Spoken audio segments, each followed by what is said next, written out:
E aí, pessoal, boa noite a todos. Estamos mais uma vez aqui com mais uma live. E aí, Daniel, como Benção. estás? E aí, Tamo junto. Didi?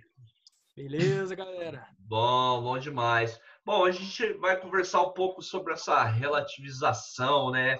Essa questão da pessoa, às vezes, ler o Evangelho, estudar o Evangelho e tentar adaptar o Evangelho, às vezes, as questões do dia a dia, de repente, para não se perder até adeptos ou até para não perder pessoas, né, pastores que estão nas igrejas, como, né, acaba pisando meio leve com a palavra, assim, não coloca a palavra ali do jeito que ela é, do jeito que ela está falando, como que ela tem que ser dita, e o que ela está expressando. Então, será que a gente está relativizando muito o que Deus quis falar? Será que a gente não está, né, desviando a palavra de Deus? A gente estava conversando aqui um pouco antes sobre essas questões. E, bom, Daniel, se quiser começar a abrir, a falar sobre o que você tem lido, sobre o que você tem achado, a gente também acompanha, né, no caso eu, Daniel, acompanhamos muito o pastor Anderson Silva também, que é um pastor que é bastante sério, né, com relação a isso. E aí, Daniel? Mano, a gente já estava falando aí em off, né, antes de você dar o rec aí na gravação, mas a gente falou um pouquinho sobre isso no final de semana no grupo, né? E uma coisa que eu queria iniciar assim, é falando um pouquinho sobre alguns versículos bíblicos assim que dão uma contextualizada legal na ideia para a gente dar uma dissecada nisso. São alguns versículos que estão soltos aqui que eu coloquei, mas na realidade são versículos que não viram pretexto fora dos seus contextos, né? Em Gálatas 3:28 diz assim: não há judeu nem grego, escravo nem livre, homem nem mulher, pois todos são um em Cristo Jesus. Em Romanos 2:11 diz: pois em Deus não há parcialidade. Em Provérbios 22:2 diz: o rico e o pobre têm isso em comum. O Senhor é o Criador de ambos. E tem aqui também um outro texto que eu acho legal aqui, que é Romanos 3:23, que diz: pois todos pecaram e estão destituídos da glória de Deus. O que acontece? O que me preocupa assim hoje é que muita gente, não sei se com interesses escusos ou não, e aí é Deus quem tem que saber, né? Porque Ele que sonda os corações de todos os homens. Mas eu acredito que tem muita gente que está usando do Evangelho para adaptá-lo às suas ideologias, entendeu? E eu acredito que não existe nenhuma ideologia que caiba o Evangelho de Cristo. Né? O que nós conseguiríamos fazer, de repente, é adaptar alguma ideologia que nós já tivemos ao Evangelho, mas o Evangelho ser adaptado a algum tipo de doutrina ou ideologia, isso é impossível. Cristo mostrou isso. Se a gente der uma olhadinha assim rápida na história, no contexto social de Cristo ali, na época que ele caminhou pela Terra, na época ali existiam basicamente 4 grupos sociais, né? Tinham os fariseus, que basicamente eram os religiosos, tinham os saduceus, que eram a galera rica ali, né? Os aristocratas, os políticos, tudo mais. Tinham os essênios, que eram uma trupe que não queria se misturar com os fariseus e os saduceus, e eles começaram a viver ali nos desertos, entendeu? E é interessante você ler um pouquinho sobre os essênios, que você dá uma tracejada com o movimento hippie, assim, né? Parece um pouco que os hippies são hoje, assim, né?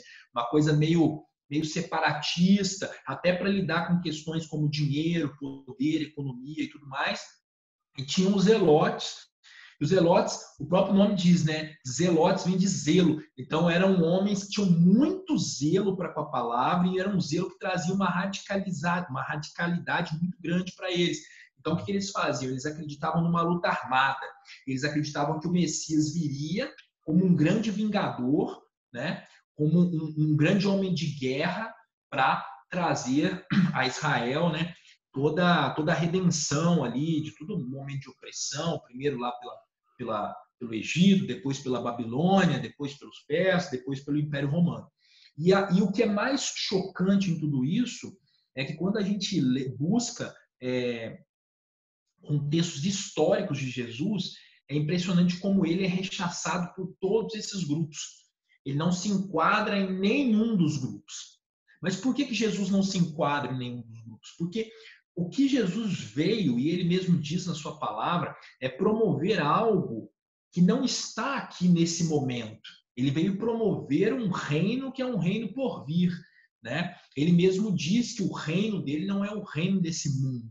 Né? E é óbvio que para homens que estão com os olhares totalmente fixados aqui, né, com relação à luta de poder, com relação à supremacia e tudo mais, isso vira história da carochinha. Então eu acho que Cristo para eles ali, eu creio que até o início Cristo não incomodou tanto, era exatamente essa questão de um profeta, que acho que para eles, alguns deviam vê-lo como um maluco, como alguns achavam João Batista também, entendeu? E a coisa começou a mudar, e a gente pode perceber isso na história, principalmente no momento que Cristo entra dentro do templo e chicoteia e vira as bancas ali, né? Porque o templo estava sendo feito como que um mercado ali, né? E aquilo com certeza trouxe um ímpeto de fúria muito grande. E essa atitude de Cristo, ela trouxe um significado para aquela sociedade de alerta. Por quê? Porque, na realidade, ele começava a mexer aonde? No econômico. Ele começava a mexer no dinheiro. Que a gente sabe que é aonde realmente as guerras elas se dão, né? Quando você mexe no dinheiro, no poder e tudo mais, é onde a guerra... Se você está falando algo, mesmo que seja contra o status quo, mesmo que seja contra o que o Estado prega, mas não está gerando nenhum tipo de incômodo, isso tem uma certa receptividade. Agora, se você começa a gerar algum tipo de incômodo, geralmente você é um candidato nato aí a perder a sua vida. Foi o que aconteceu com Cristo, né? Foi o que aconteceu com ele. Claro, né? Eu estou falando isso até de um âmbito muito mais natural do que espiritual. Estou olhando muito mais para o Cristo homem do que para o Cristo Deus. Claro que existia um propósito, ele tinha que exercer um sacrifício aqui para promover a nossa salvação. Mas o que eu fiz essa introdução para dizer o quê? O Evangelho de Cristo, em nenhum momento, se a gente acompanhar com honestidade todos os evangelhos, a gente vai perceber que em nenhum momento Cristo ele fez acepção de pessoas, né? E também não fazendo acepção de pessoas, em nenhum momento ele instituiu qualquer luta que não fosse somente de pregar o Evangelho e de disseminar a palavra de salvação. Então Cristo ele não veio para fazer justiça aos pobres e oprimidos. Isso é uma falácia. Isso, na realidade, são alguns movimentos sociais que pegam a Cristo como um grande revolucionário, e eu falo isso porque quando estive nesse lugar, eu entendia que Cristo era esse revolucionário. Só que a grande questão é que, além do equívoco de que Cristo veio para lutar por uma parcela da população, você destitui ele do lugar de Deus. Então, não existe essa simbologia para essas teologias. Né? Não existe a ressurreição e não existe um Cristo Deus. Não existe um Cristo que será juiz, não existe um Cristo que promoveu salvação, não existe um Cristo que levará a sua noiva para o céu. Então, assim, é uma teologia manca, né? É uma teologia que não existe em lugar nenhum. E aí, cara, eu estava refletindo sobre isso e hoje, só para ilustrar, a gente tem 3 tipos de teologia que estão, assim, cada vez mais disseminadas. A teologia da libertação é a mais clássica dela e tem uma ala enorme da igreja que é influenciada por essa teologia, que é uma teologia que fala exatamente sobre a questão de Cristo conectado às classes sociais oprimidas. Até peguei algumas coisas conceituais aqui. Olha o que diz. A teologia da libertação é uma corrente teológica cristã nascida na América Latina, que parte da premissa de que o evangelho exige a opção preferencial pelos pobres e especifica que a teologia, para concretizar essa opção, deve usar também as ciências humanas e sociais. Ou seja, essa teologia da libertação, ela diz o quê? Que o evangelho de Cristo é o evangelho voltado para os pobres, né? E que a teologia, ela precisa ser mesclada com ciências sociais e ciências humanas. E é claro que a gente vai buscar aí um pensamento marxista, um pensamento sociológico e tudo mais, para desenvolver uma teologia que ela é muito mais subserviente a uma ideologia política do que propriamente a algo que promove salvação na vida do ser humano. Né? É uma teologia que vai muito mais degladiar entre classes do que propriamente provocar, né, a salvação a partir do Evangelho de Jesus. E aí tem uma outra teologia, não sei se vocês já ouviram falar, que chama teologia queer, que chama Q-U-E-E-R, que é uma teologia que fala sobre a questão do LGBT. Essa teologia prega o quê? O relativismo da nossa natureza humana, que Deus não nos criou como homem e mulher, mas sim que ele nos criou a partir de algo que nós, seres humanos, desenvolveremos através da nossa vida. Então, que nós somos um experimento, né, nas mãos de Deus, em teoria, que pode ser algo que realmente condiz com o seu corpo físico ou não. Isso é o que a teologia queer prega, né? E hoje já existem igrejas, né, que já realmente fazem seus cultos e tudo mais e falam sobre isso de uma forma mais intencional. Né? Até o papa, entre aspas, dessa teologia, ele é uma mulher num corpo de um homem, entende? Então é muito por esse aspecto. E tem uma outra teologia também, que é uma que está bem em voga, assim, principalmente por conta dessas últimas questões, mas é uma teologia que já vem lá de trás, desde do Martin Luther King. Creio que vocês conheçam Martin Luther King, né? E eu não sei se vocês sabem, ele era um pastor, né? Ele, embora ele seja muito mais reconhecido como um revolucionário, de repente porque ele potencializou muito mais isso na vida dele do que propriamente o pastoreio, mas ele era um pastor. E a teologia negra, ela coloca o que fala aqui, ó. O teólogo fala que o Deus da Bíblia é o Deus dos oprimidos.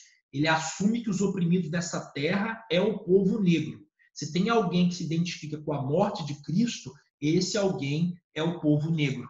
E que Cristo, na realidade, seria um descendente de negro.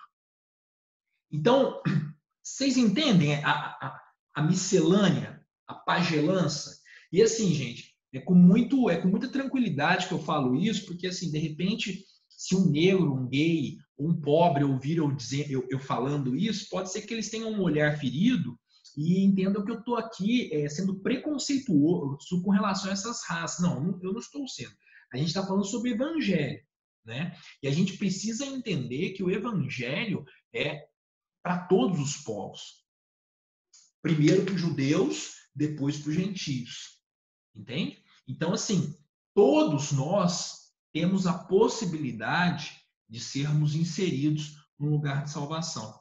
Mas o que eu acredito que é um momento que nós, cristãos, precisamos realmente nos posicionar é contra essas crenças, contra essas doutrinas que, ao meu ver, para mim é diabólica. Por que diabólica? Porque eu entendo que tudo que distorce o evangelho, tudo que pega o evangelho e transforma em algo que o evangelho não é doutrina de demônio, na minha concepção. Porque eu entendo que nós não somos livres. A nossa mente ela não é livre.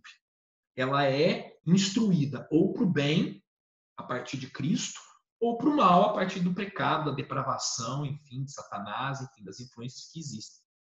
Então, eu acredito que tudo aquilo que vem para distorcer o que literalmente é o evangelho é um ensino demoníaco. Assim como classicamente existe, né, o evangelho segundo o espiritismo. Mas como assim o evangelho segundo o espiritismo, né?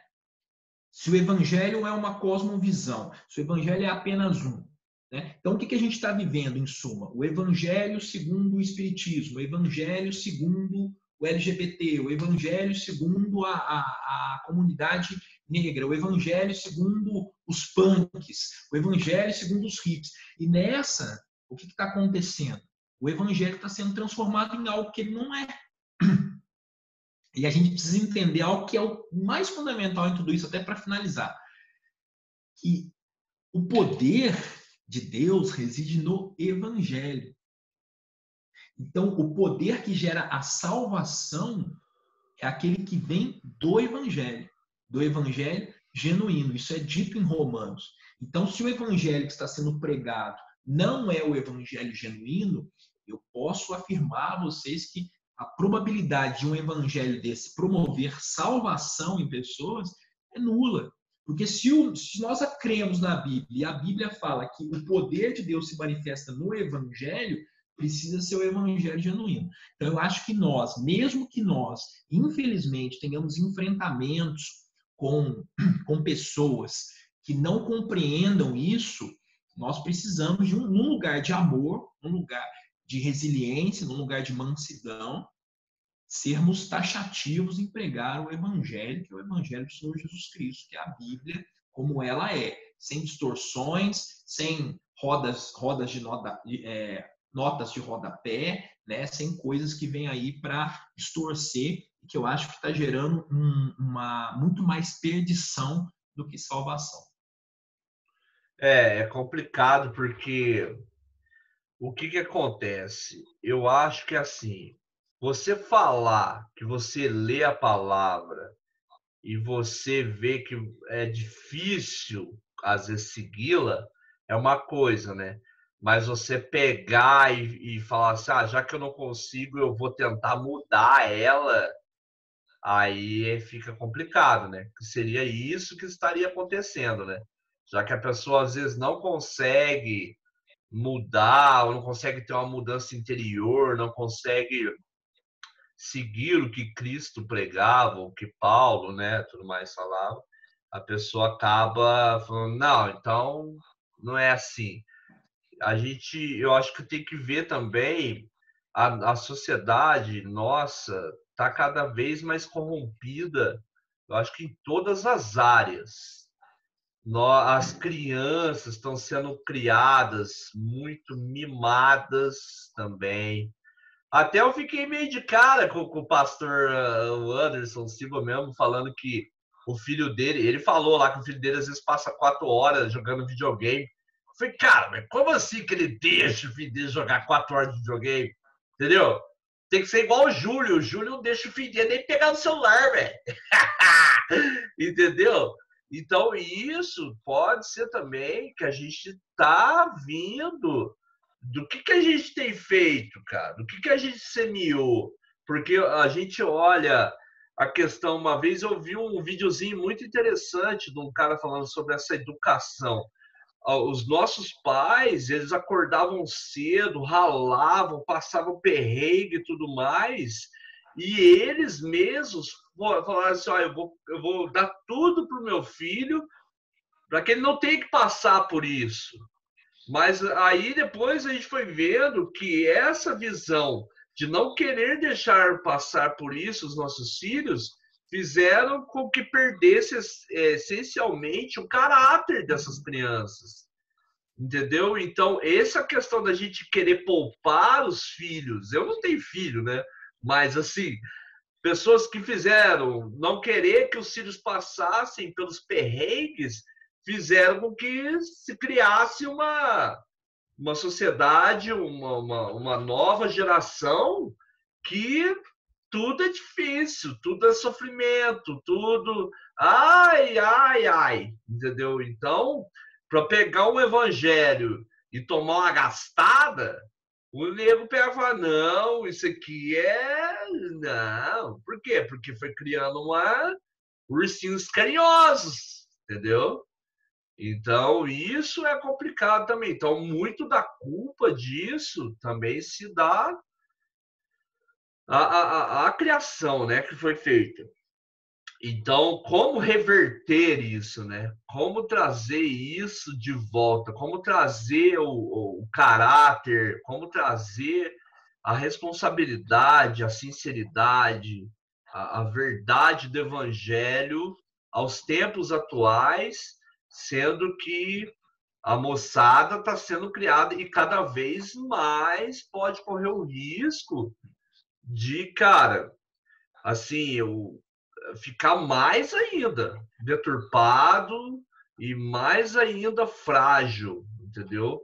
Porque eu acho que toda essa desconstrução está sendo feita através da internet, através dos meios fáceis, da, da vida fácil, entre aspas, que as crianças, as pessoas. Tipo assim, hoje eu vejo que tem amigos, cara, da minha idade e tudo mais, que o quê? Não querem dar de cara com a responsabilidade e encontram a fuga nas bebidas, nas drogas e tudo mais. Então, essa questão de não querer olhar para a realidade da vida, cara, de não ser ensinado, cara, que a vida não é brincadeira, que a vida não é, entendeu? Querer ser criança eternamente, cara. Isso é um pensamento que está muito, eu acho, enraizado. O pessoal quer estar na rave, velho. Eu não tô falando que a rave é ruim, eu gosto de música de rave até hoje, entendeu? Uma das músicas que eu mais sinto Deus é quando eu ouço vocal trance. Mas é uma coisa minha, entendeu? Eu me sinto aquela vibe. Eu não estou falando sobre isso, mas eu estou falando de você ficar fugindo das responsabilidades, ficar fugindo das questões. Eu acho que criou isso dentro das igrejas, criou isso dentro do que a gente está vivendo. Então, agora como trazer isso de volta, né, cara? Como restaurar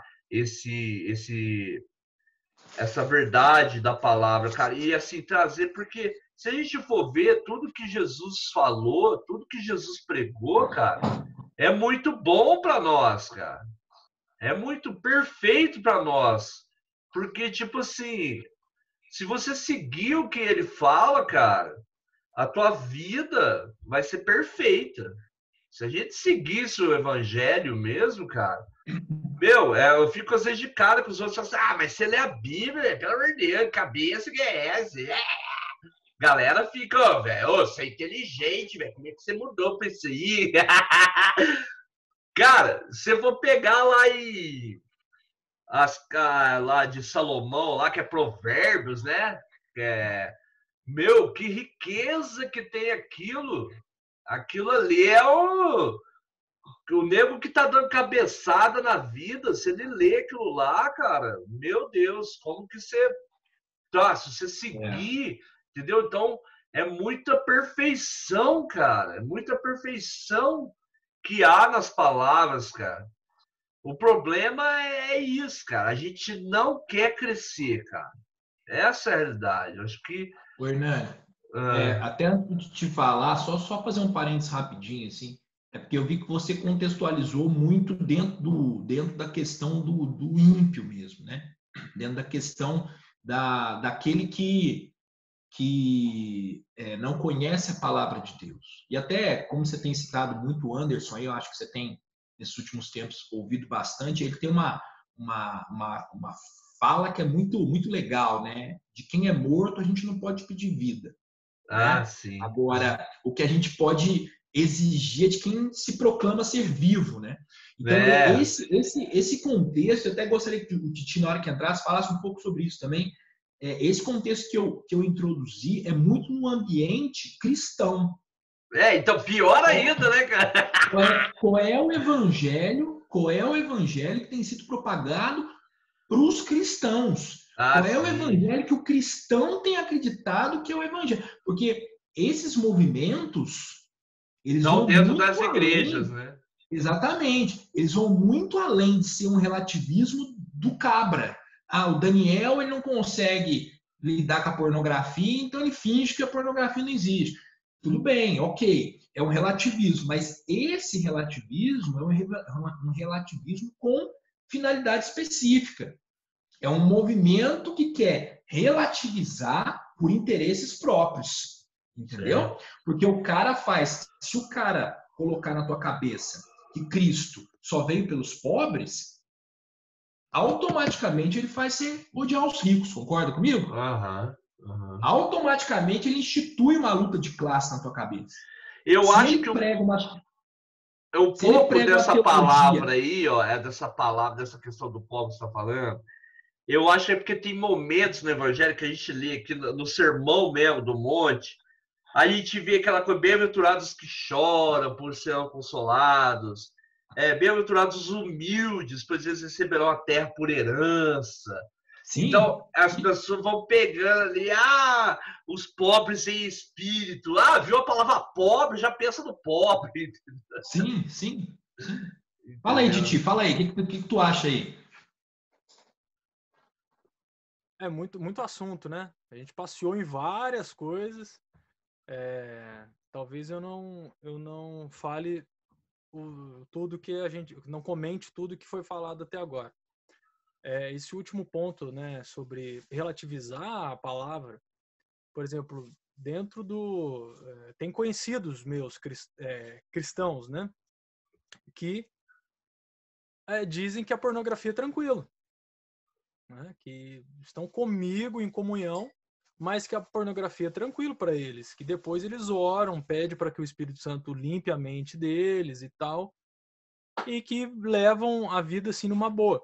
Agora, eu que vivi nesse mundo, na carne, né, acreditando que aquilo era uma verdade, e num determinado momento o Espírito Santo revela, ou seja, traz à luz da consciência quais são os problemas da pornografia, e você vê aquilo como uma verdade, não como uma notícia de TV, não como uma orientação médica, mas um sentimento que pulsa dentro de você e que traz à luz da sua consciência o que é que está por trás de tudo isso.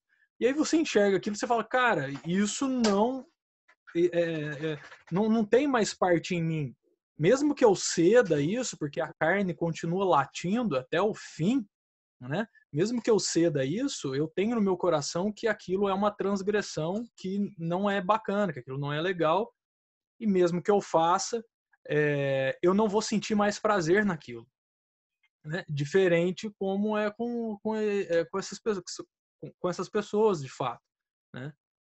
Então, qual é o nível da revelação? Por que Deus mostrou isso para um e não mostrou para o outro? O ego de um está maior que o ego de outro, né? Acaba relativizando a palavra dessa forma, né? Entendendo desse jeito.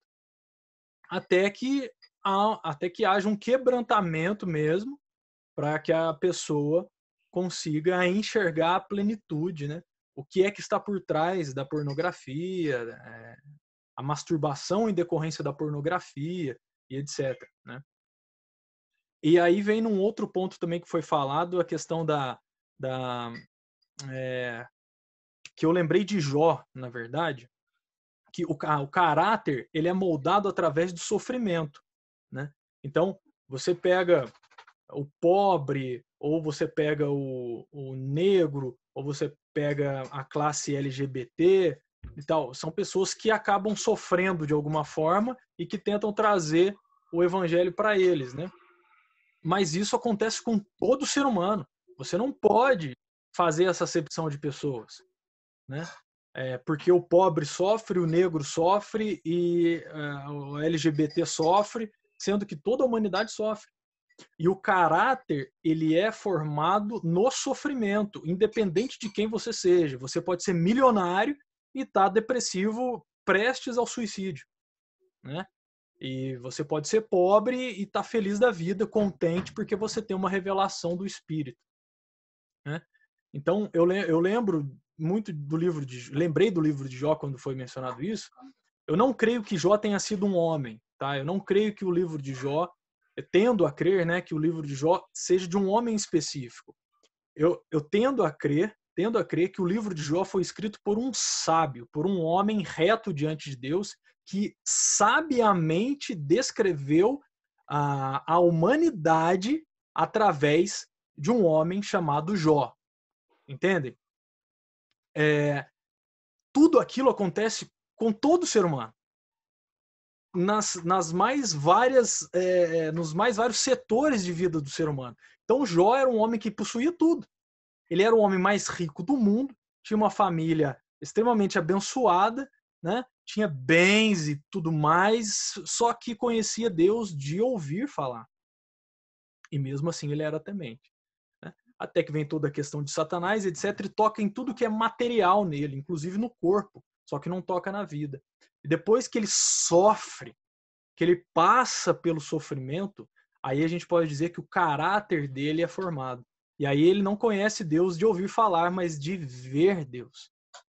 Então ele chega nesse ponto de intimidade com Deus em decorrência de todo o sofrimento. E o ser humano é assim. Nós chegamos ao ponto que estamos na presença de Deus em decorrência de tudo aquilo que nós sofremos na nossa vida, de todos os pontos difíceis, né? Mas que por trás um peso de glória absoluto estava e está acontecendo em nossas vidas. Né? Eu creio que há o governo do Espírito Santo em todas as áreas das nossas vidas, nos conduzindo, porque somos cegos, absolutamente cegos, para enxergar as coisas do Espírito. Né? E eu creio que ele vai nos governando nesse sentido. Então, e aí voltando ao ponto inicial, eu creio que essas comunidades, esses segmentos acabam reduzindo Cristo para eles nessa questão de sofrimento, mas na verdade, de fato, há uma acepção de pessoas aqui, né? Você acaba criando rixa do pobre com o rico, do homossexual com o heterossexual, e isso de fato é divisão. Isso não é união. Nós somos um no espírito, independente de quem seja, né? Eu acredito que nós também, que pregamos o evangelho, não devemos agir de forma machista, nem racista, nem homofóbica contra um irmão que sofre isso. Né? Que sofre isso. Pelo contrário, acolhê-los, coração, né? Não de forma forçada, porque aí não é acolhimento mesmo. Né? Se você não quer acolher, não acolha. Agora, se você tem um discernimento no sentido de que Cristo acolheria essa pessoa, no sofrimento dela, inclusive você no seu sofrimento pode ser acolhido por um irmão também, né? Aí as coisas mudam de visão, porque aí é Cristo atuando nessas situações, né? Aí a pessoa vai dar de cara com o evangelho puro, as boas novas de vem meu filho, você é filho, independente do teu sofrimento, eu estou aqui para te acolher porque eu o amo, eu te amo. No teu sofrimento eu te amo. E aí a pessoa vai dar de cara realmente com o evangelho verdadeiro, puro e simples, que é o amor do Senhor. Né? Diferentemente da gente, você está errado, você está errado. No momento certo isso pode acontecer. Isso também pode acontecer porque Deus não faz acepção de pessoas, né? E lá no livro de Hebreus está, Deus como é que é? Deus é pai, né? E ele provoca os seus filhos, açoita os filhos, né, para aprender, da mesma forma que um pai açoita os filhos porque os ama. Né? Então, em um momento de absoluta certeza no espírito do que está sendo falado, sim, a gente pode falar dos erros das pessoas, só que desde que seja em um momento de amor, em que haja sintonia, né? Ação, né? Ativo e passivo, aquele que fala e aquele que recebe. Porque se eu sair por aí falando no ouvido de qualquer pessoa que ela esteja errada, cara, o evangelho para ela não vai servir de absolutamente nada e vai ter o efeito totalmente contrário. Né? Então, devemos fluir, eu creio, no meu coração, devemos fluir nessa questão, né? Recebê-los e no momento certo, na hora certa, conforme foi conosco, será com as outras pessoas. O véu cairá. Pode ser que o homossexual perceba que está no engano, ou pode ser que não. Não é? O rico pode ser que não seja pobre, pode ser que o pobre não seja rico, mas haverá queda do véu e as pessoas entenderão que o reino de Deus não é neste mundo. E aí trata-se de um amor ágape, um amor eterno, algo absolutamente maior do que qualquer coisa que a gente pode viver aqui, né? Olá, Daniel. É isso aí. A grande questão é entender que o evangelho é essa cosmovisão de todos, né? E a salvação, ela não vê a cor da pele, ela não vê a sexualidade, né? Ela não vê nada que não seja, de fato, entregar a vida a Cristo e, por consequência, abandonar a escravidão do pecado. Então, isso é muito legal, né? A gente ter isso em mente, e eu acredito que o Evangelho vai promover salvação a partir desse lugar, e não de um lugar porque senão a gente entra numa coisa, mais uma vez, facciosa, né? Vai ter uma igreja que é uma igreja só para branco, uma igreja só para negro, uma igreja só... Não, na realidade, não. Porque o Cristo, em nenhum momento, se a gente, com honestidade, pegar os 4 evangelhos e buscar, a gente não vai ver ele tendenciando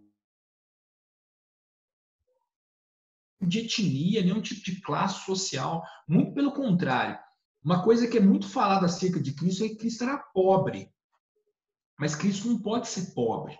Porque, na realidade, pobreza é escassez. E Cristo é Deus. Deus não seria um Deus de escassez. Mas Cristo também não é rico, porque a riqueza é acúmulo, né? Então, ele não é nem pobre, ele não caminha na escassez, ele também não é rico, ele não caminha no acúmulo. Ele deu o exemplo perfeito. Ele é o quê? Ele é próspero.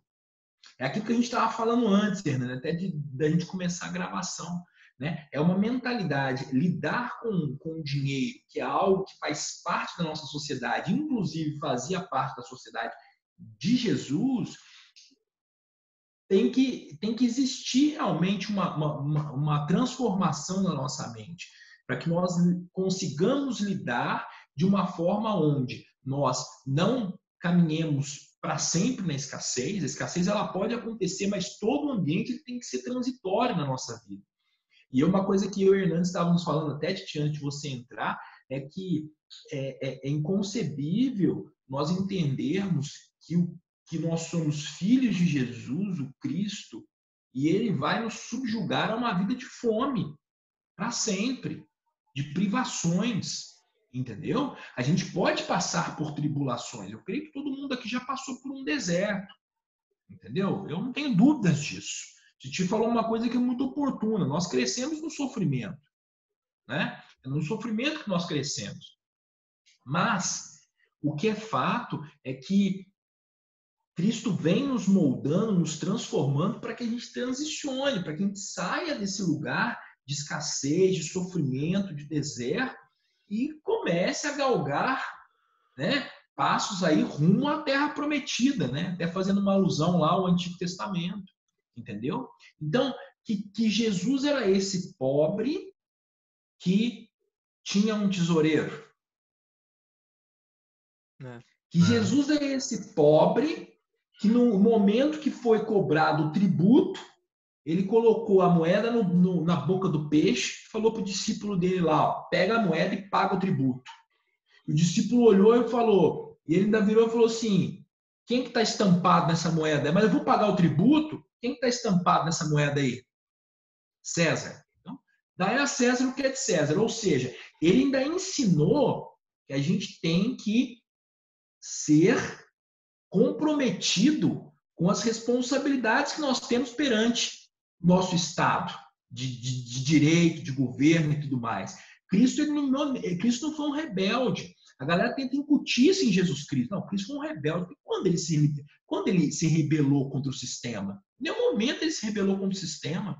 A única coisa que ele veio foi para pregar o Evangelho do Pai, que, é claro, chegou num determinado momento confrontava, porque vocês imaginam uma coisa, vocês dá uma viajada agora, imagina, eu não sei quantos bilhões de pessoas, trilhões, não sei qual que é a população mundial, mas imagina se caísse uma unção do Espírito Santo e todo mundo se convertesse. Como que seria a Terra? Se todo mundo se convertesse.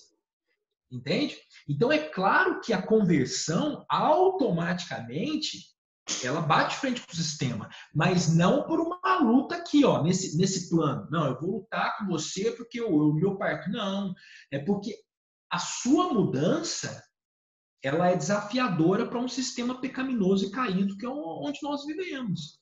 Mas em momento nenhum, Jesus pregou sobre isso. Em momento nenhum. Pelo contrário, quem desceu Cristo da cruz? A história diz Nicodemos e José de Arimateia. José de Arimateia era um cara extremamente abastado. Nicodemos, idem.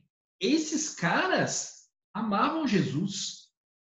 Só que quando a palavra coloca, e é por isso que a gente tem que ter muito cuidado com as interpretações, quando a palavra coloca, é mais fácil passar um camelo pelo buraco da agulha do que um rico entrar para o reino dos céus, a galera já fala assim, viu? O evangelho é dos pobres. Rico nenhum entra no céu. Mas isso é mito, gente. Isso é tabu. Isso não é verdade. A gente tem que ir para o contexto. Porque o próprio Cristo teve homens que foram ali e limparam ele. E José de Arimateia foi responsável financeiro pelo enterro dele. E pela manutenção da família dele. Um homem abastado. Entendeu? Mas quando a palavra diz a respeito do dinheiro, e a única, nem Satanás recebe esse desígnio na Bíblia, mas a única palavra que é colocada como Deus em minúsculo na Bíblia é Mamon. Mamon que faz uma alusão ao dinheiro. Mas por quê? Porque nós sabemos que o dinheiro, se nós nos conectarmos em amor por ele, será quase impossível nós permanecermos no Evangelho de Cristo, que é a passagem do jovem rico. Quando Jesus virou para ele e falou, meu querido, você é um cara zeloso, você é um cara que guarda as leis, mas se você está me perguntando o que é necessário para que você realmente seja meu discípulo, então eu vou no cerne do teu problema. Eu vou ali no teu calcanhar de Aquiles, eu vou onde eu sei que está o teu coração. Abandona todos os teus bens. De repente, ele poderia não ter falado isso para mim, nem para você, nem para o Hernani.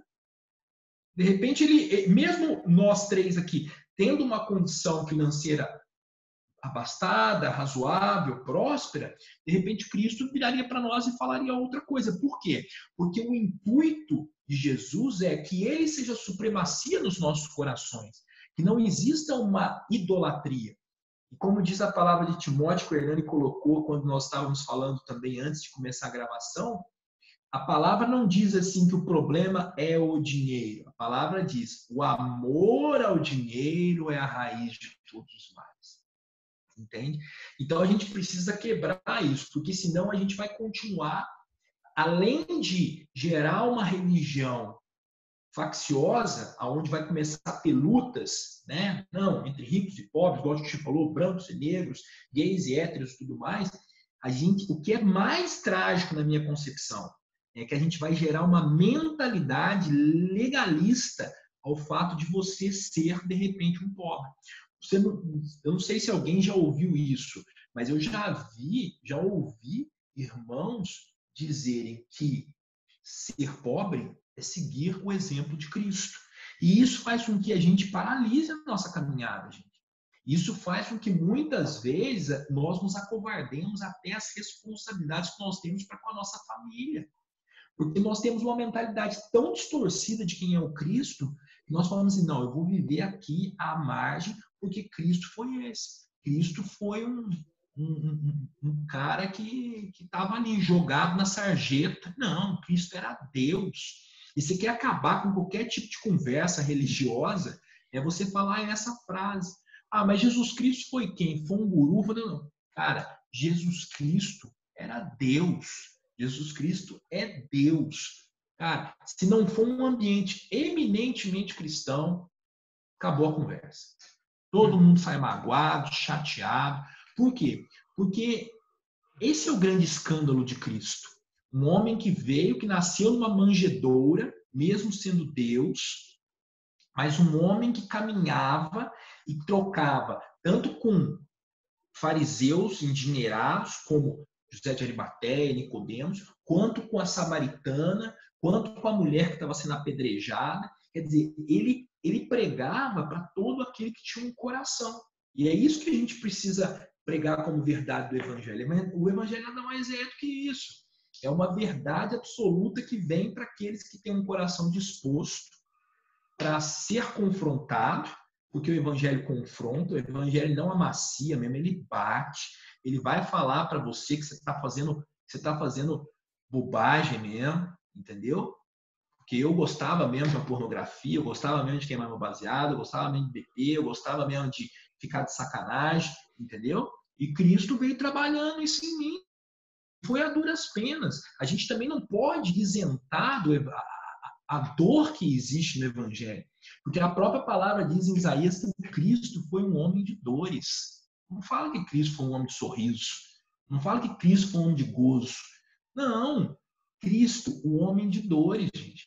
Então, se o nosso Deus, que é o nosso exemplo, foi um homem de dores, que eu creio, ficou intencionalmente o tempo todo em prol dessa missão, porque com 12 anos ele já era chamado a atenção pela mãe e ele falava assim: ei, deixa eu cuidar das coisas do meu pai aqui. Gente, 12 anos, eu tenho uma enteada que tem 12 anos. 12 anos ele já tinha esse tipo de mentalidade. Imagina ele com 30, quando ele iniciou o ministério dele. Então a gente precisa ter esse nível de pregação, porque eu acho que é até algo de amor. Quando te fala muito do amor, eu acho que o amor vem aí, o amor vem da verdade. Eu acredito que amor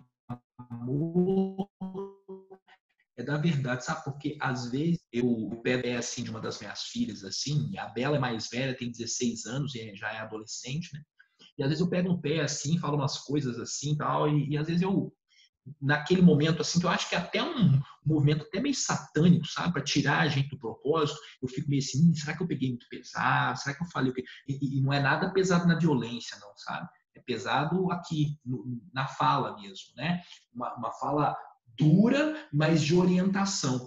E aí, quando eu venho para ele, às vezes, em algumas ocasiões, eu vim e falei assim, então, filho, eu queria, né, falar contigo, acho que eu peguei meio pesado. Sabe o que eu ouço?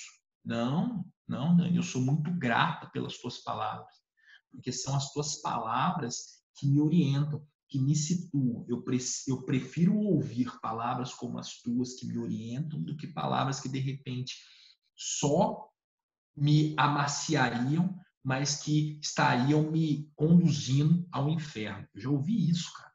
Entende? Então, amor, gente, eu entendo, e Cristo mostrou muito isso também. E um dia, numa outra live, a gente fala sobre isso. Acho que o amor também ele foi muito deturpado ao longo do tempo. O que o Anderson fala muito, né, dos ursinhos carinhosos, é que hoje as pessoas confundem muito amor. Que amor é só essa coisa de continente, que amor é só. Mas repara para você ver como é que o Cristo me amava. Cristo, ele primeiro, ele dava atenção para as pessoas e ele ministrava naquilo que a pessoa precisava ser ministrada, né? E foi assim que ele promoveu salvação. Ele não parava de repente, o Hernani tem um problema com droga, mas eu vou amaciar o ego dele aqui, entendeu? Para falar que eu o amo, mas na realidade eu não vou em absoluto fazer nada pelo problema que ele tem. Então eu acho que a gente tem que ter esse olhar também, sabe? Sempre em amor, com temor no coração, em amor, falando isso que te falou, né? Recepcionar. Pô, quantos amigos, né, que nós temos que de repente sofrem por estar nessas condições, por fazer parte de uma minoria étnica, uma minoria de sexualidade, amá-los, mas também entregando aquilo de mais precioso que nós temos, que é a verdade do Evangelho. Dani, rapidamente, antes de você falar, isso é muito importante. E não confundir esse amor com a recepção sem sem, eu não vou dizer o apontamento do erro, mas sem orientar a pessoa acerca daquilo, né? O caminho da verdade, ele é um só. Ele é um só. Só existe uma única verdade.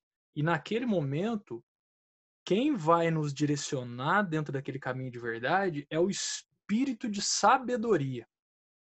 É o espírito de sabedoria. A sabedoria vai dizer: agora você aponta, porque agora ele vai receber.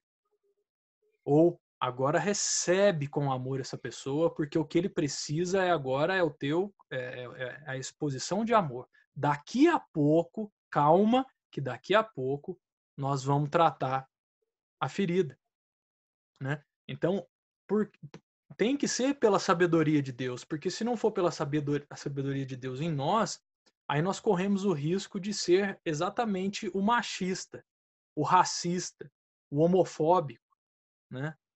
Então, a sabedoria de Deus é quem vai reger, governar a nossa mente, as nossas atitudes acerca do nosso próximo, do nosso querido e amado próximo, independente de quem seja, né?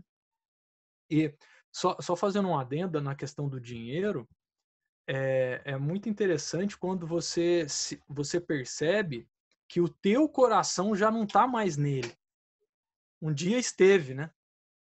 Um dia o meu esteve.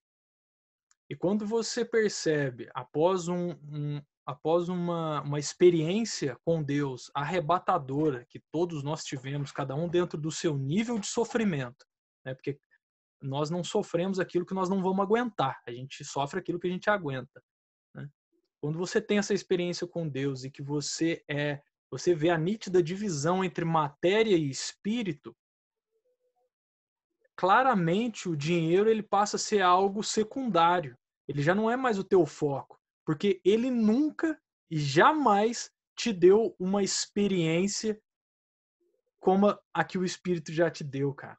O dinheiro jamais ele te deixou de joelhos, chorando de alegria no teu quarto, uma alegria ao mesmo tempo alegre e ao mesmo tempo temerosa, que se assusta, você fala, da onde vem isso, cara?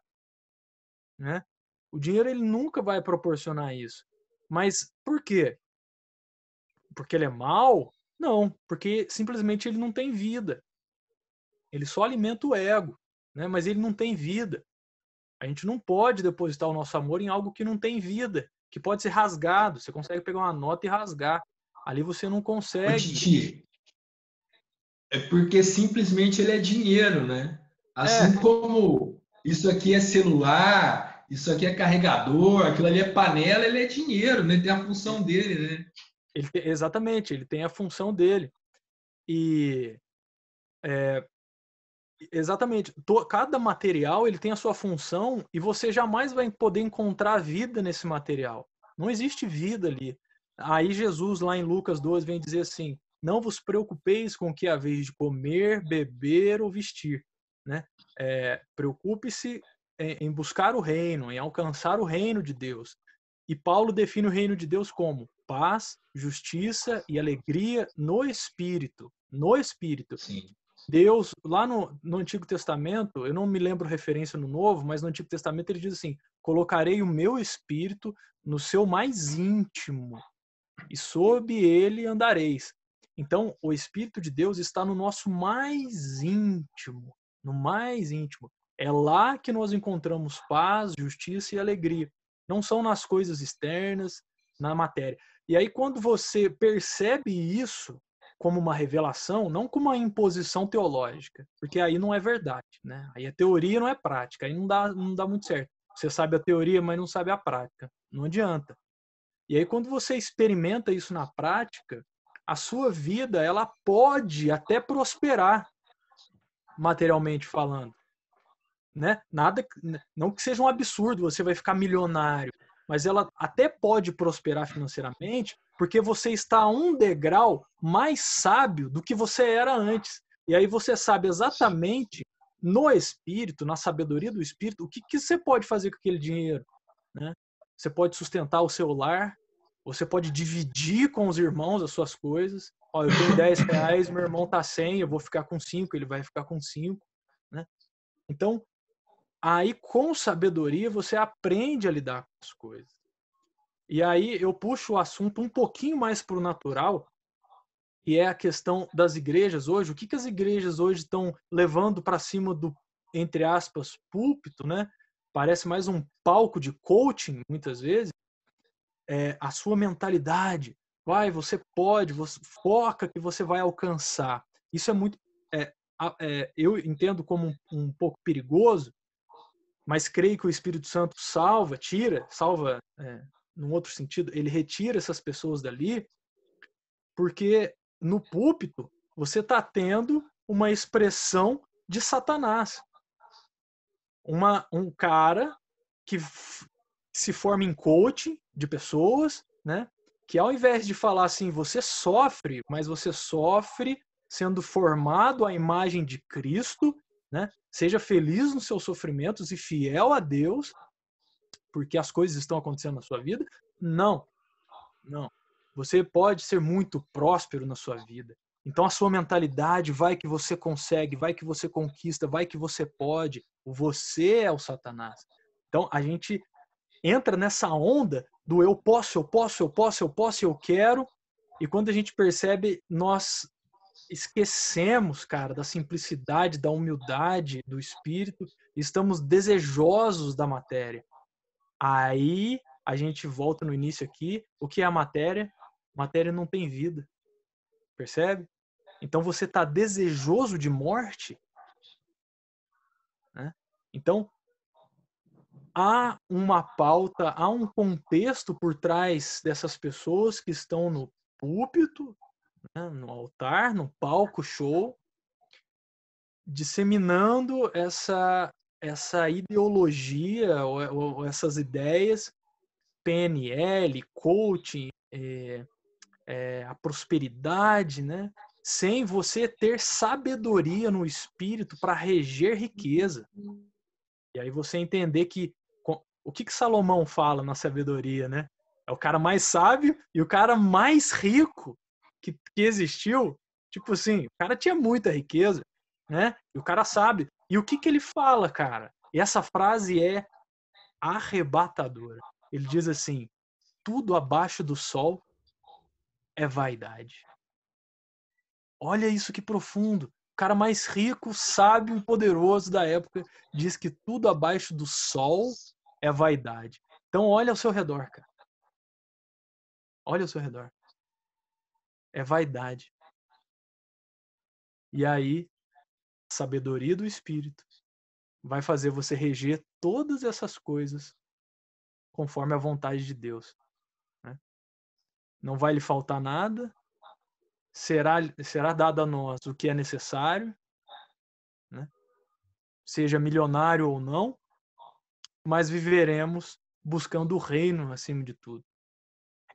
Para finalizar, um amigo meu, há uns anos atrás, ele trabalhava numa loja aqui em Poços, e aí passou um rapaz negro na loja, vendendo bombom, sonho de valsa. R$2 cada um. E aí ele ofereceu para um amigo meu amigo falou, não, eu não quero, obrigado. Aí ele virou as costas e foi embora. E aí esse meu amigo falou assim, não, mas eu preciso falar de Deus para esse cara.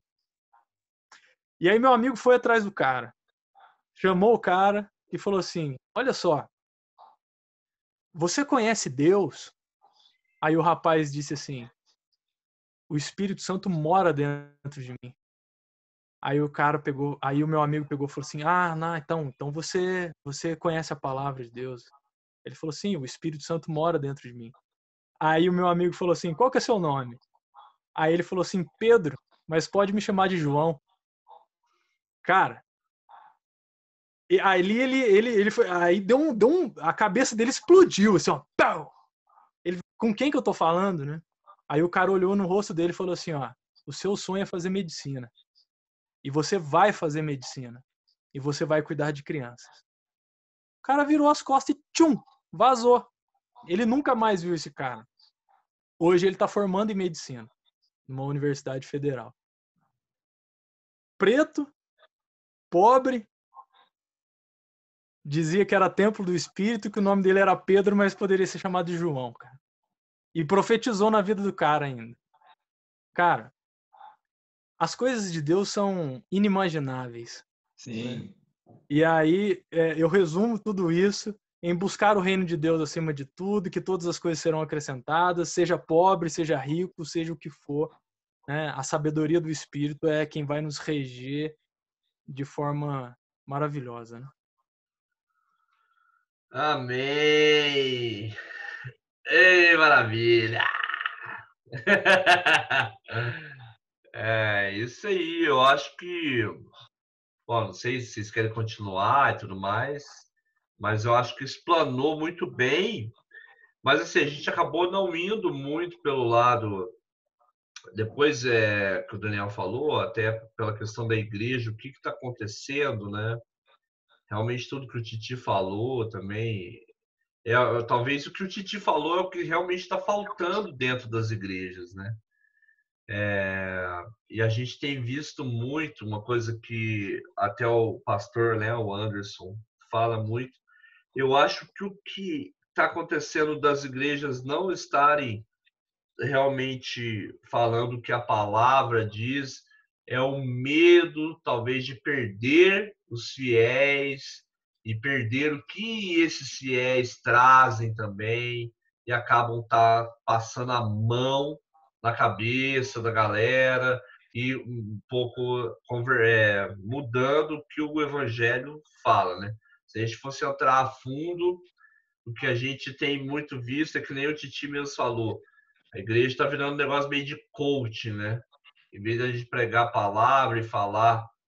Porque, meu, se você for pegar e falar e se não andeis ansiosos por coisa alguma, você já quebra a perna de qualquer curso de coaching, cara.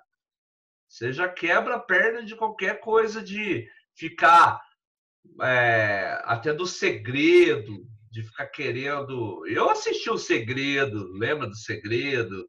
Porra. A lei da Entendeu? atração. A lei da atração. E tempos atrás eu estava muito ligado com uma mulher também, que ela tem, nossa, a mulher tem não sei quantos seguidores, ela tá ficando bilionária, mulher, entendeu? Por quê? Porque ela tá jogando naquilo que falta nas pessoas, cara.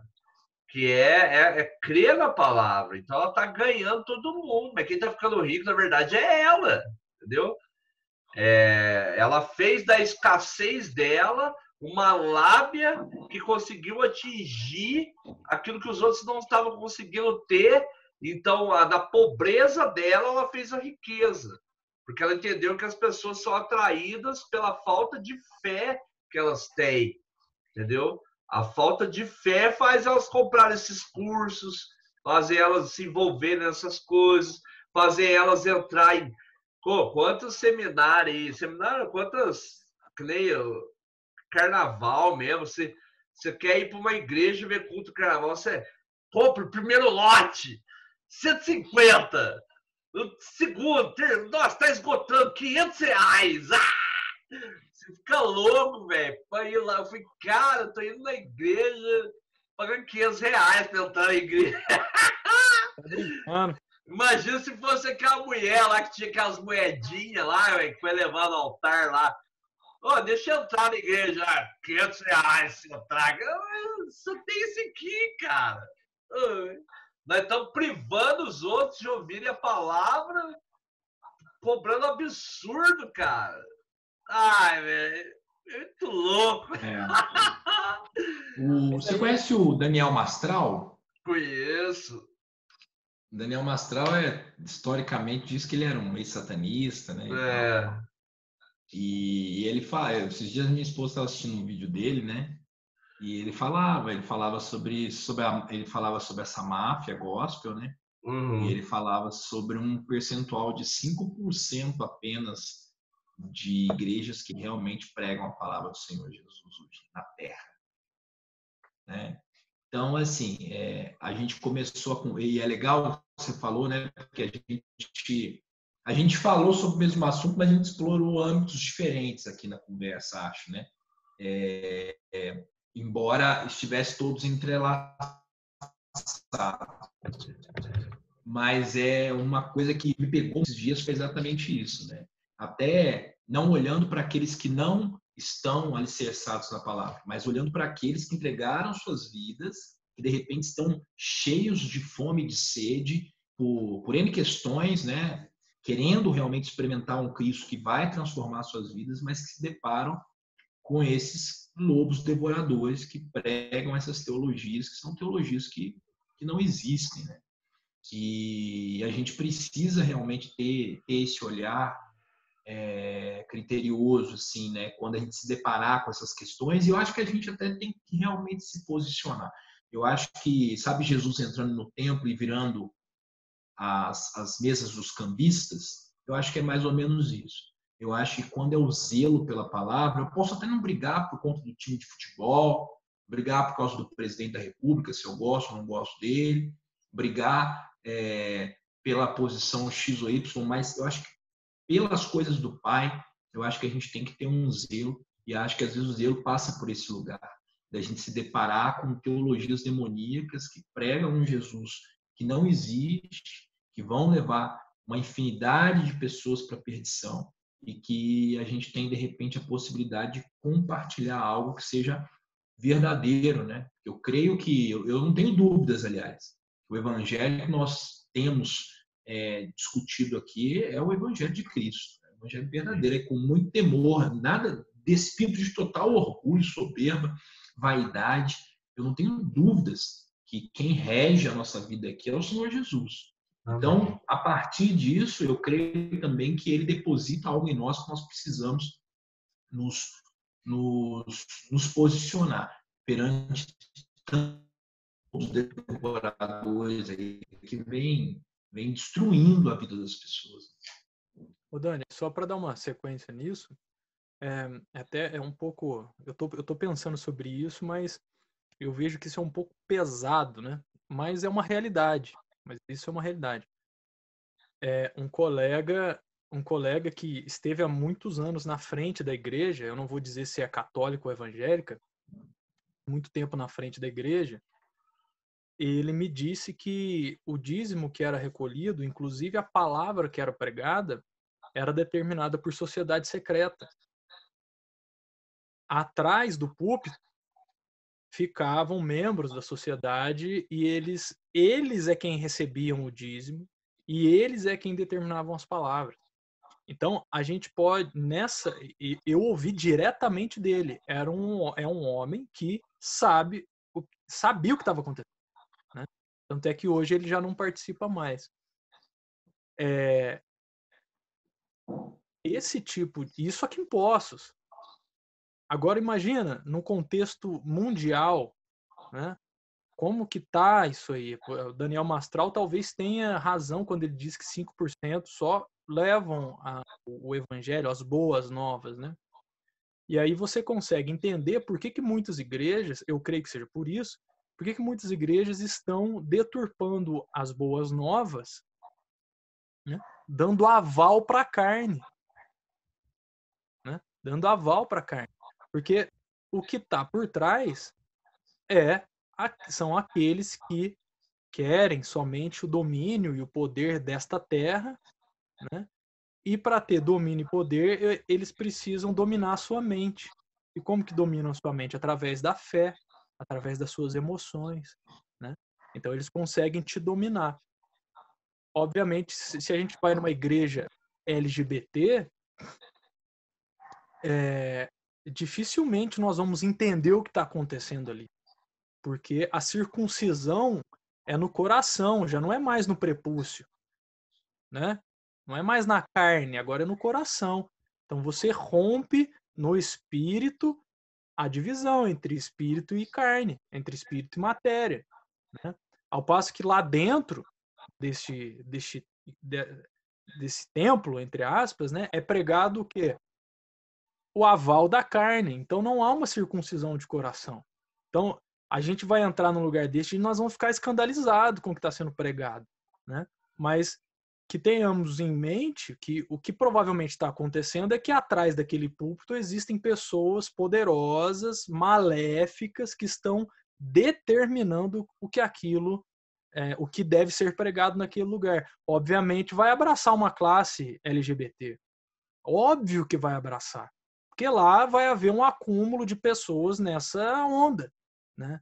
Serão amados entre eles, mas é um amor carnal, né? Não é aquele amor ágape, o amor de autoridade, que tanto na ira quanto na leveza propaga sabedoria e transformação, metanoia, né?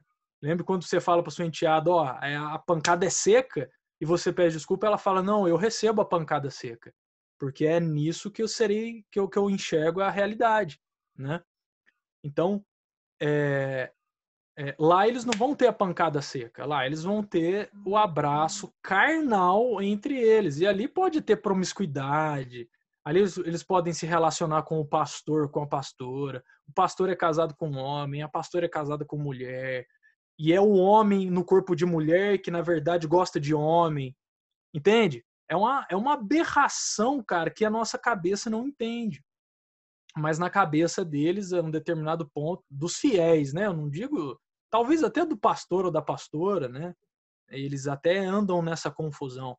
Mas o mal absoluto é quem está por trás governando aquilo. Porque aquilo não é natural, né? Existe uma mente maléfica, conforme esse meu colega pôde testificar diante de mim, que existem sociedades secretas por trás dos púlpitos de grandes igrejas, recebendo dízimo e determinando a palavra que será dita, né? Então isso sim é algo revoltante, né? É isso, irmão. É isso, né? A gente o tem que orar, carnal, cara, o carnal mesmo, a carnalidade, ela tá habitando as igrejas. Tá muito forte isso, né, cara? Eu não sei o quanto da tecnologia, eu não sei o quanto que o celular, o quanto que as comidas, o que a gente está ingerindo, o quanto que está sendo feito. Eu não sei se tem um lance tipo de que eles falam da teoria da conspiração por trás, entendeu? Mas tem algo muito forte hoje em dia que está aguçando essa parte mesmo materialista, né, cara? Dentro a pessoa, ela, por mais que ela leia ali a palavra, que ela lê, parece que é aquela coisa que Jesus, não, eles vão ler, mas não vão entender, eles vão ouvir, mas não vão conseguir discernir. Eu abro um vídeo no YouTube aqui, às vezes para ouvir alguma palavra. Eu gosto muito do Romeu Bornelli, né? Que o Ernex também conhece, cara. Top. Do Caio Fábio também, eu gosto de ouvir bastante o Caio Fábio. Pô, você vai lá para ver alguma coisa, assim, né? Ver que vai surgir dali, né? E aí vem a propaganda antes do vídeo. e prende, porque hoje mesmo eu fiquei 3 minutos vendo um cara falar como que ele fez 6 milhões em 3 meses, cara. Eu falei, tá ligado. Eu vou ver esse vídeo até o fim, eu vi esse cara aí também. Você viu? Magrinho, de barbinha, assim. Boy, né? Vendia cachorro quente na praia, tava passando fome. E o eu cara parei no cachorro quente. Hã? Eu parei no cachorro quente. Eu também comecei a ver, mas eu acabei parando. Eu falei assim, desencanei do vídeo. A gente pula. Mas eu falei, eu vou ver esse maluco aqui. Eu vi até o fim, cara. E aí ele vai progredindo, assim, de 1 milhão, ele vai para 6 milhões em 3 meses. E você fala, mano, se você deixar levar pelaquela tentação, você clica no curso dele e você compra, cara. Não, eu cliquei. Eu entrei, vi o vídeo, aí eu peguei e falei assim, velho, larga a moto isso aí. Mas é essa propaganda, é esse tipo de propaganda que está nos vídeos. Você quer ver um vídeo espiritual, né? Você quer dar uma relaxada, ver anciãos na fé, né? Esses caras são velhos na fé, já passaram por muitas coisas, então é bacana ouvir a visão deles hoje, né? Maturidade e tal. E aí você abre o vídeo e já é tentado na sua carne, cara. Aquele negócio sobe na tua consciência e você fala, que vídeo do Caio Fábio, que eu vou ver como é que esse maluco ganhou 6 milhões aqui. É isso aí. Então, a gente tá bombardeado, né, cara? Exatamente, nós estamos sendo bombardeados com isso, né, cara? Mas eu creio que as tentações que Cristo sofreu no deserto são tentações que nós somos submetidos também. Sim, é né? isso Eu mesmo. creio que todas elas, aquilo ali foi um exemplo que Cristo deixou para nós, de tentações que nós passaríamos, entendeu? Acho que muitas vezes a grande maioria nem se atenta para isso, mas a grande questão é quantos têm conseguido sobreviver a essas tentações, né? Porque o que é tão precioso é que Cristo, ele nem se esforçava ali, né? Ele simplesmente ele dizia o que estava na palavra, né? Então, isso também é um ensinamento para nós. Eu acho que tudo isso que a gente está vivendo na igreja, todo esse engano, ele só acontece pautado naquela palavra lá que tem no livro de Oséias, né? Meu povo perece pela falta de conhecimento. Eu acredito que se nós buscássemos a palavra de Deus, nós não seríamos enganados. É porque, na realidade, muitos de nós somos mais vampiros do que esses que estão nos púlpitos. Muitos de nós queremos mais facilidades do que esses. Às vezes eu converso isso muito com a minha esposa. O pessoal critica determinada igreja que prega a teologia da prosperidade, mas eu falo para ela, mas por que essa igreja está tão cheia? Né? O que atrai esse público? Por que tem essa multidão de pessoas querendo buscar essa tal prosperidade que eles vendem? Né? Será que essas pessoas não são tão culpadas quanto essas que estão pregando? Porque se tem alguém para seguir, se tem alguém para pregar, é porque tem alguém para seguir, né? Então a gente precisa também ter esse olhar. As pessoas elas querem um fast food da fé, né? Às vezes é aquilo, né?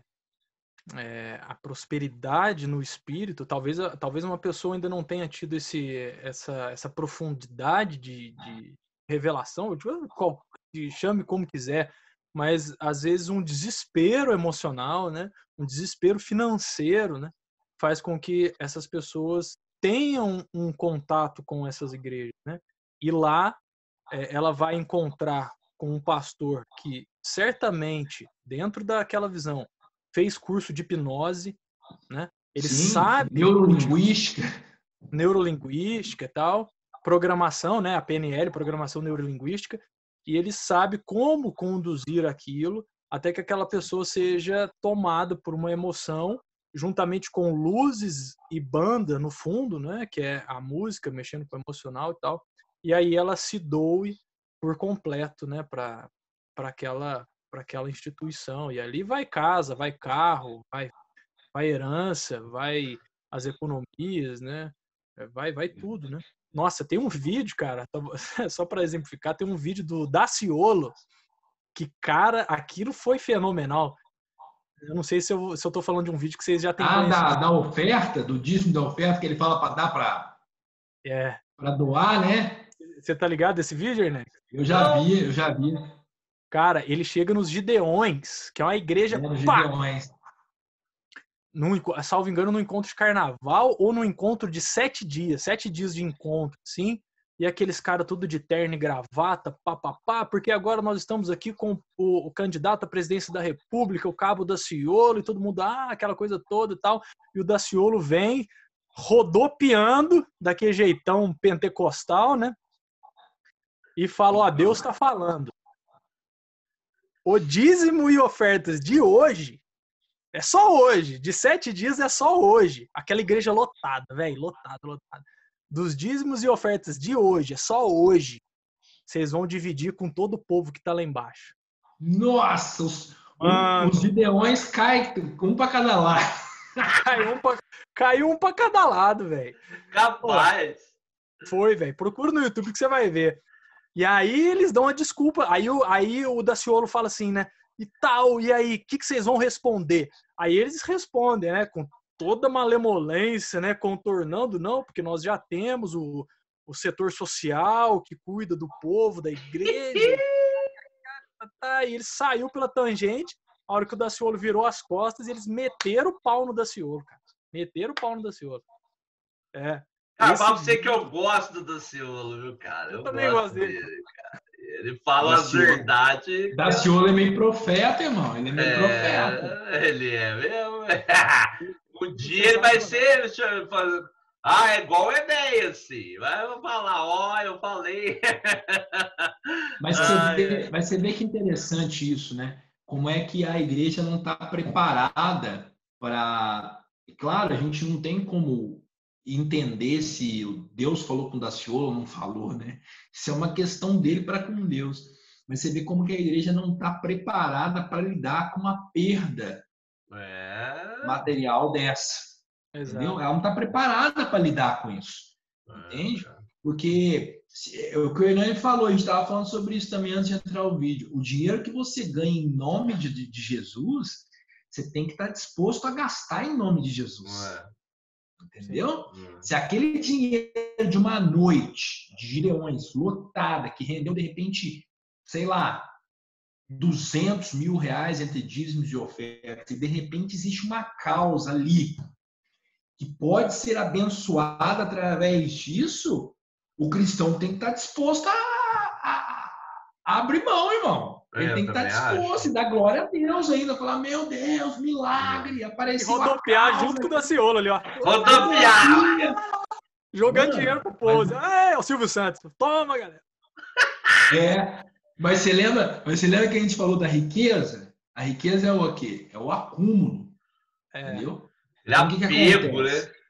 É o acúmulo. Nossa, mas o irmãozinho ali, ó, com esse dinheiro, dá para fazer a cirurgia do irmãozinho ali. Ah, mas piriri, pororó, pararim, tararim, parará.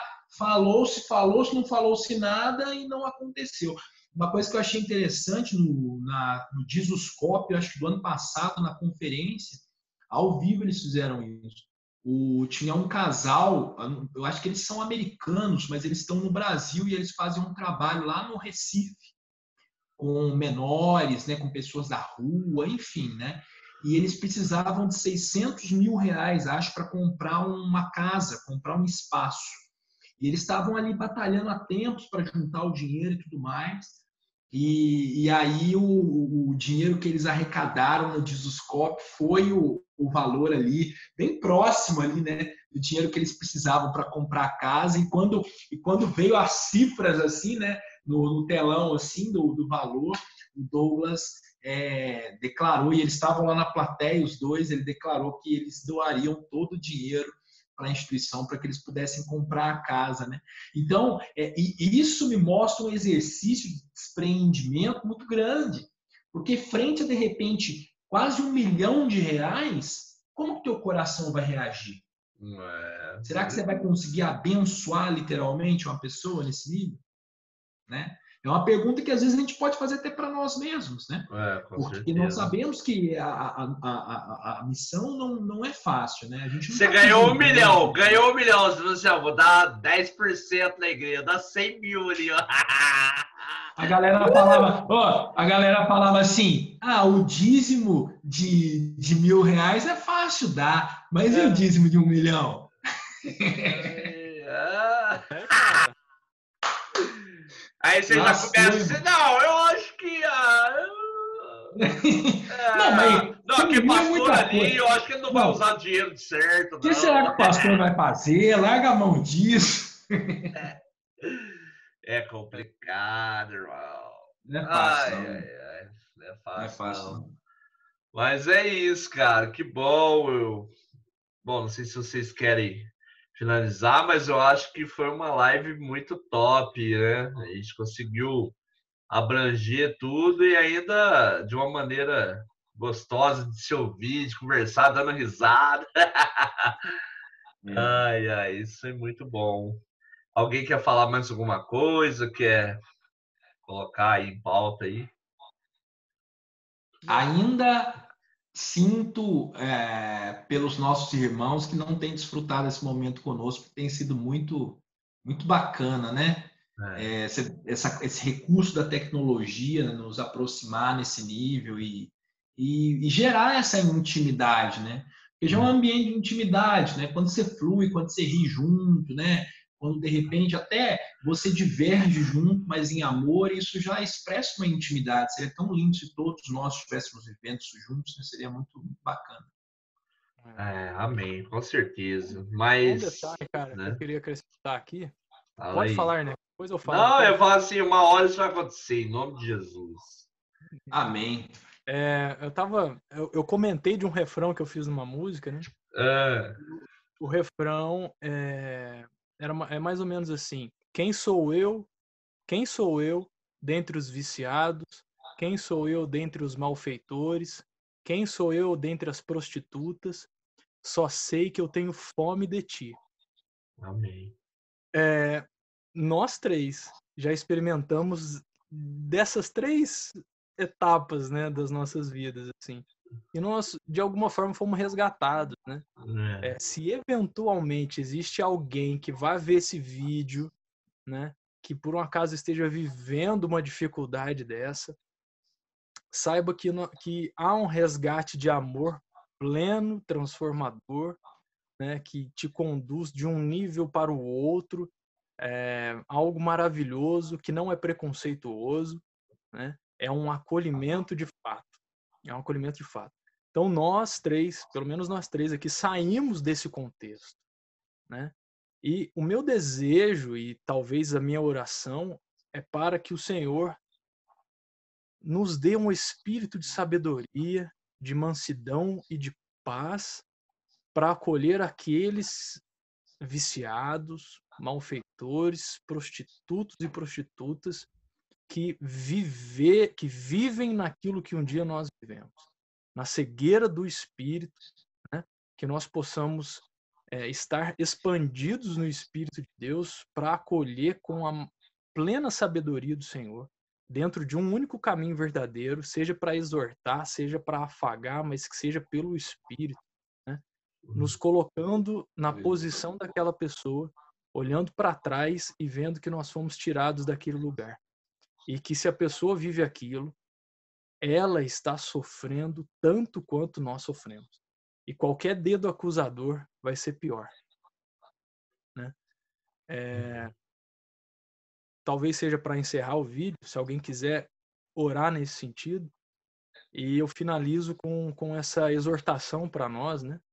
E para aqueles irmãos que por um acaso assistam esse vídeo até esse momento, né?